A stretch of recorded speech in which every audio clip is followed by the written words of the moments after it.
But I want to ask you about Diddy lawyer. You heard about how he came out saying that Diddy is not taking a plea deal and he's taking a stand? He out his rabbit ass mind. He done fell and bumped his head. There's no way. Now you done said you had 50 witnesses against you. Now you got another 120 witnesses allegedly against you. And all you need is one witness for a sexual assault or sex trafficking case. One witness. You think they ain't got a chance to find one out of 170?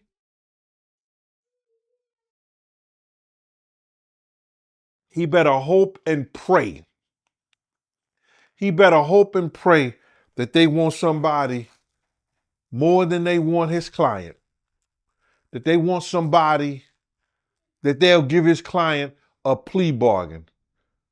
Ain't no way this man is going to get up in no federal court and explain any of his shenanigans to a jury or a judge.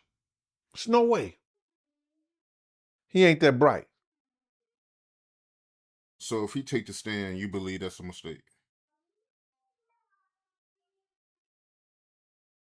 If I said he fell and bumped his head, if I said he must be riding a yellow bus with a helmet on his head, that's going to be one of the biggest mistakes he ever can make in his life, bro. He is not going to get in front of no jury and explain none of the stuff that he was doing. Not at all. It all sound good. And like I always say, it may make him feel good, but that won't be healthy. Dealing with the federal government like that, he crazy, bro. He out his mind. There's no way, excuse me, there's no way that he's,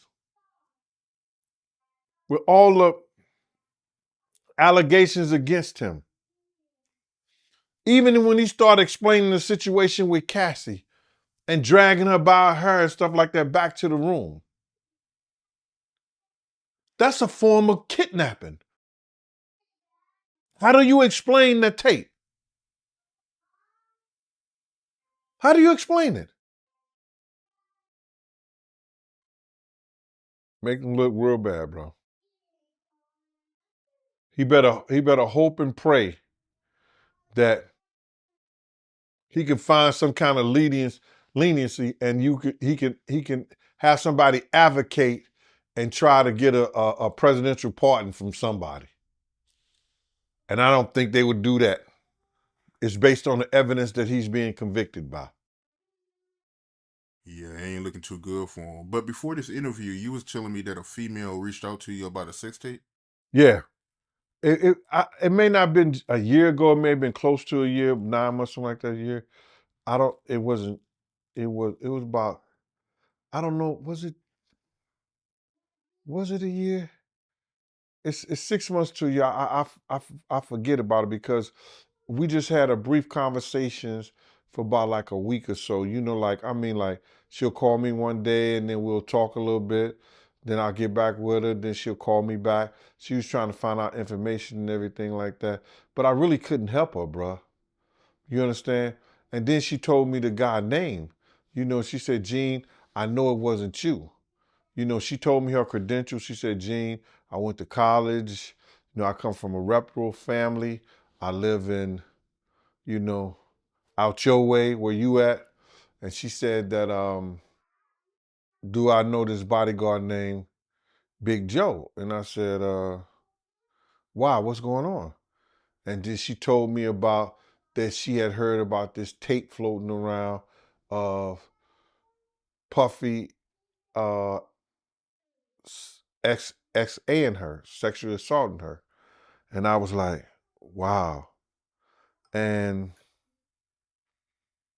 I couldn't say anything because I know the parties and stuff like that. But I told him, I said, yo, I can't give you Joe's number, but I'll get in touch with him or whatever, best way I could. So I got in touch with Joe and I told him what the lady said, and he just said that she was she didn't know anything about it, and that it was felonious. So then the lady had told me she didn't want Joe. She just wanted a copy of the tape so she could bring charges up on Puff. So I said to her, um, he said that no tapes exist. That tape doesn't exist. You understand? So I gave her that information. I let Joe know. I let her know. And that was basically it. Do you believe the tape exists? What I believe and what I know is two different things. I was told, and this is a word around town, that the tape exists. I never saw the tape. I never, know anybody who say they saw the tape. See, what happens is that, man, when you have a certain status in Harlem, you are privy to a lot of information, or you're privy to stuff that happens in the street. And there was information in the streets that a tape like that existed. How true it was, I don't know, because I don't look for that stuff. I'm not trying to find nothing. And that's what it was. What's on the tape? I heard it was enough on the tape that people could blackmail Puff for. That's what I actually heard.